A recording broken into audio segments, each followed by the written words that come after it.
ole với nên anh khát na cho căn tlan phota hey in muang hianin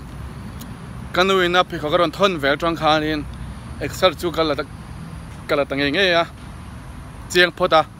chuanin daga khat vel thian tanga tum don ni hei pa ka kawnga toina chuanin in mu photo ang khan pa ka hian gym om boka chuanin khwai thim tuklo na in tuna hianin dar sarile achan vebor ania dinner kalei lawa tianin katlana nga chuanin tlan zowa in bolanga chuan dinner depo e ka tum don ni chuanin engtering e ka thei kan enang ding za ta ringe ka taksa ke soi kaya in soi thei cher ka mo viau mai ka muk kan ti chen ten ole bai pho tu le hello pa thao về tôi tôi kinh đó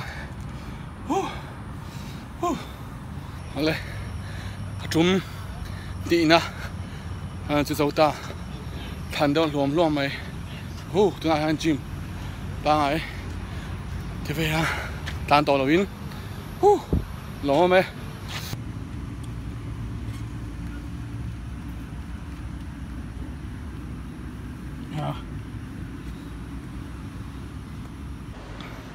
cái cháu về ole khanin ka omna dama kan phei to pa kha kan zo to chuanin ke mani omna tingai gym a hianin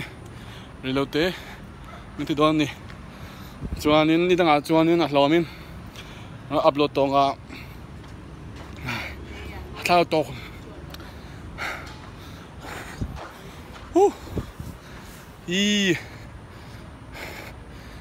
sao là chú mel te pos je don lom la hai zu le hon ti lo chawa thai kan ei tama the ne extra kan la lenga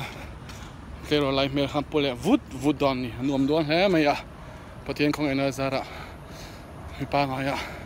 an kir le don lo hanin seitong khanin tum danga chuanin hlom lo in kar khatang te ma